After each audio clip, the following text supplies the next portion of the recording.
Matapos ang big-time rollback sa mga produktong petrolyo, isinantabi muna ng grupo ng mga jeepney driver ang kanilang hiling na 2 pisong taas pasahe.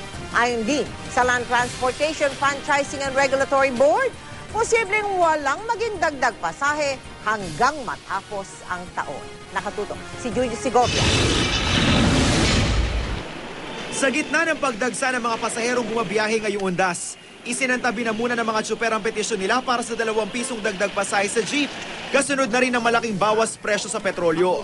Higit 2 piso kada litro ang pinakahuling bawas presyo sa gasolina. Lampas piso naman ang rollback sa diesel.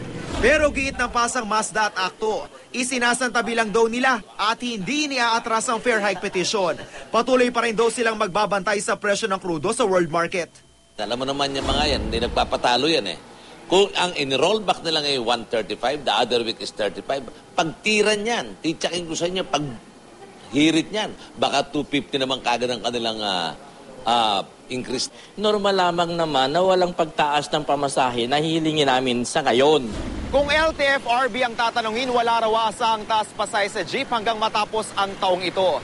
Nasa 42 peso level na kasi ang diesel. Mababa na ng 3 piso sa 45 pesos na batayan ng mga transport group sa hinihingi nilang fare increase. So kung ganun, wala talagang aasahan na high? Hindi po matatapos. Hindi kami magkakaroon ng desisyon either for or against ng petition for fare increase.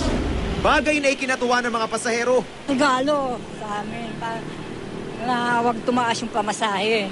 Siyempre, makakaluwag yun.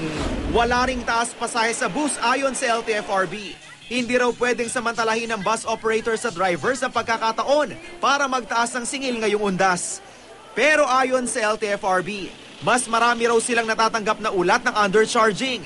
Pero gaya ng overcharging, labag din daw ito sa batas. Dahil sa dami ng bus, dahil sa competition, nag-undercharge sila. Kailangang may fare matrix ang mga bus na bumabiyahe palalawigan. Bukod sa fare guide na nakapaskil sa loob ng mga bus, inabisuhan din ng LTFRB ang mga terminal owner na maglagay ng fare matrix sa garahe ng bus. Pagka po may mga violations, nire-recommend po namin sa LGU, sa local government na nagbigay ng business permit sa kanila, na kanselihan ang kanilang business permits. Tiniyak naman ng LTFRB na sapat ang biyahe ng mga bus papuntang probinsya. May 240 special permits na raw ang inisyu nila. Julius Segovia, nakatutok, 24 oras.